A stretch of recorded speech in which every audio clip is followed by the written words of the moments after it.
여러분 안녕하십니까, 진성호입니다.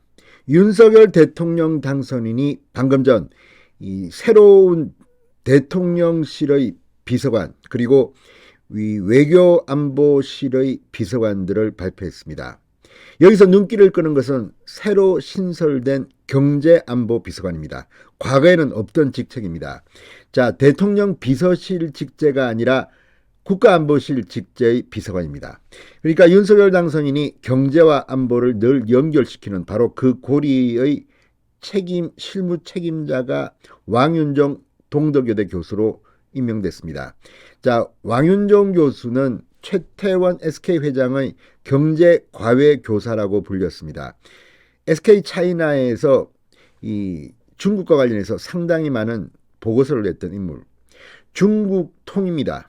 그런데 친중국 성향은 아닙니다. 중국을 알아야 경제와 안보가 보인다는 왕윤종 교수가 새로 신설되는 이 경제안보 비서관에 발탁됐습니다. 또 소통, 홍보 라인도 대폭 강화했습니다. 네이버 출신, 조선일보 논설위원 출신이 보강됐습니다. 이 외에도 상당한 전문가들이 윤석열 당선인의 대통령실 비서관으로 들어갔습니다. 자, 이들의 면면을 보면 확실히 윤석열 대통령 당선인은 전문성과 현장을 중시합니다. 자, 이들이 만들 윤석열 대통령 비서실 앞으로 상당히 기대가 됩니다. 진성호의 직설 시작합니다. 방송에 앞서 아직 진성호 방송의 구독자가 아니신 분은 붉은색 구독 버튼 눌러주십시오. 더 좋은 방송으로 보답하겠습니다. 자, 오늘 인선회에서는 국가안보실 1차장실 산하 4개 비서관과 2차장실 산하 3개 비서관, 그리고 시민사회수석실, 사회수석실, 그리고 홍보수석실, 인사기획관 및 인사기획관실 2개 비서관이 포함됐습니다. 사실 인사수석을 없애고 인사기획관이라고 했지만 이 자리는 상당히 중요합니다.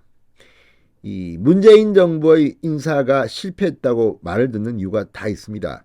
실무, 경험, 전문성, 도덕성 이것들을 종합해서 인사기획관실이 상당히 중요한 역할을 해야 합니다. 또 무엇보다 윤석열 대통령은 초기 2년 동안 여소야대의 전국에서 힘겹게 대통령직을 수행해야 합니다.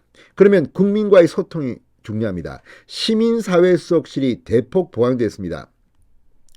자, 강성규 전 의원이 맡은 이 시민사회수석 그리고 홍보수석 아래의 이 홍보 관련 비서관들도 중요합니다.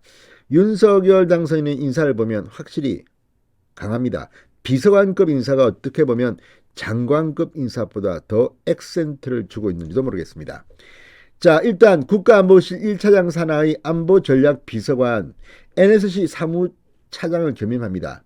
임상범 주 제네바 한국대표부 차석대사가 임명됐습니다.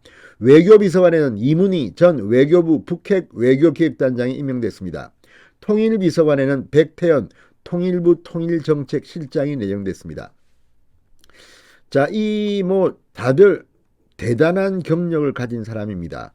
임상범 비서관 서울대 외교학과 출신으로 미 시라큐스대 석사입니다. 외교부 원자력 비확산 외교기획관 제네바 대표부 차석대사를 지냈습니다. 자, 이문희 외교비서관 고려대 영문과 미 조지타운대 석사입니다. 전 외교부 한반도평화교섭본부 북핵 외교기획단장을 지냈습니다. 자, 통일비서관의 백태현 비서관 서울대 법학과 미 미네소타대 석사 통일부 통일정책실장을 지낸 바 있습니다. 상당히 실무적으로 전문가들을 기용했습니다. 경제안보비서관이 가장 눈길을 끕니다. 서울대 경제학과 미 예일대 경제학 박사 출신인 왕윤종 동덕여대 국제경영학과 교수입니다. 자, 왕윤종 교수는 이미 윤석열 캠프 때부터 상당히 눈길을 끌었습니다. 중국이 알아서 해결해 잘해줄 것이라는 기대는 환상일 뿐이다. 이런 굉장히 실리적인 중국관을 가진 사람입니다. 자, 경제안보비서관은 새로 만들어진 자리이기 때문에 초대 비서관입니다. 자, 이 왕 교수는 이미 윤석열 캠프 때부터 이 삼불 정책을 비판하며 핵심 안보는 타협하지 않는다. 한중 관계에서 안보 문제로 경제 문제가 흔들리지 않게끔 하겠다는 말을 하기도 했습니다. 실제 왕윤종 교수가 이 자리를 맡았다는 것은 앞으로 윤석열 대통령의 대중외교가 어떨 것인가를 짐작하게 합니다. 자, 경제가 곧 안보고 안보가 곧 경제다. 이 윤석열 당선인의 말을 참모들에게 습관적으로 했다고 합니다. 바로 이 자리에 왕윤종 교수가 들어왔습니다. 자, 대통령직 인수위 경제 2분과 인수위원을 맡고 있는 왕 교수는 이 현대 중국학회 회장도 맡았을 만큼 학계에선 중국 전문가로 통합니다. 대외경제정책연구원 연구위원으로 활동하다 2004년 SK에 영입된 뒤 SK차이나 수석 부총재를 역임하며 중국 관련 전문성을 쌓았습니다. 중국에서 그가 보낸 보고서들은 그를 최태원 SK 회장의 경제 과외교사라고 불리게 만들었다고 합니다. 김한근 국립외교원 교수는 중국은 우리나라의 첨단 산업과 관련한 원재료 공급망을 장악하고 있다. 한국의 경제 안보에 있어 중국을 빼놓고는 말할 수 없다고 말합니다. 자, 왕 교수 과거 논문이나 세미나에 참석해서 경제 안보와 관련해서 대중관계 설정의 중요성을 강조해 왔습니다.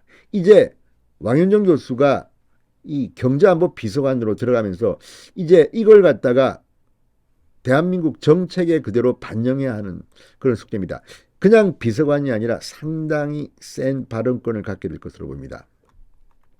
자, 2차장 산하의 국방비서관에는 임기훈 국방부 정책기획 차장이, 사이버안보비서관에는 윤호준 국가정보원 사이버안보부서 단장이, 국가위기관리센터장에는 권용호 육군 지상작전사령부 부사령관 대행이 임명됐습니다. 자, 이외에도 이 국민들과의 소통을 하는 이 분야도 강화했습니다. 자, 시민사회 수석실입니다.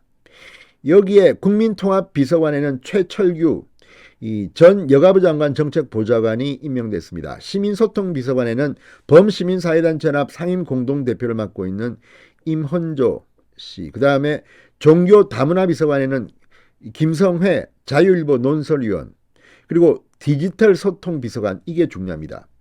지금은 신문방송만큼이나 네이버 다음 뭐 이런 것들이 중요합니다. 디지털 소통비서관에는 이상협 네이버 대외협력 이사대우가 임명됐습니다. 미디어 다음의 뉴스 에디터, 네이버 서비스위원회 부장을 지낸 다음과 네이버를 거친 전문가입니다. 자, 그리고 이 사회수석실에는 보건복지비서관에는 박민수 보건복지부 기획조정실장, 고용노동비서관에는 이 김민석 고용노동부 노동정책실장, 교육비서관에는 권성현 한국교원대 사무국장, 기후환경비서관에는 이병화 환경부 기후변화정책관. 그러니까 이 분야는 주로 관료들, 늘공이라고 하죠. 이 공무원들을 대거 발탁했습니다. 그리고 또 하나 중요한 게 바로 이 홍보수석실입니다. 홍보수석실에는 국정홍보비서관에는 강훈 전 조선일보 논설위원 임명됐습니다. 국민소통관장에는 김영태 쿠팡커뮤니케이션 총괄부사장을 지낸 이 김영태 씨가 임명됐습니다. 자, 어쨌든 이 김영태 국민소통관장, 과거에는 춘추관장이라고 불렀는데 기자들을 상대하는데 언론계 출신이 아니고 정치인 출신도 아니고 한샘 커뮤니케이션 실장, 쿠팡 커뮤니케이션 총괄 부사장을 지낸 기업 소통 전문가를 발탁했다는 것도 눈길일 겁니다. 자, 그리고 윤석열 당선인과 검사 시절 호흡을 맞췄던 복두규 전 대검찰청 사무국장이 인사기획관, 이거 상당히 센 자리입니다. 이게 이름은 기획관이지만 거의 장관급보다 더 셉니다. 윤석열 당선인의 인사에 사실상 가장 키맨입니다. 자, 인사제도비서관에는 이인호 인사혁신처 소청심사위원회 상임위원, 인사비서관에는 이원모 변호사, 대검찰청 검찰연구관을 지낸 윤석열 라인으로 불리는 이 검사 출신입니다. 자, 아무튼 인사 라인에 검사들이 많이 들어간 이유는 뭐겠습니까? 검정 같은 것들이 앞으로 상당히 중요할 것 같습니다. 자, 이번 2차 비서관 인선도 엄청난 무기들이 청와대 대통령 비서실로 들어갔다는 것을 의미합니다. 진성호의 직설이었습니다. 여러분 감사합니다.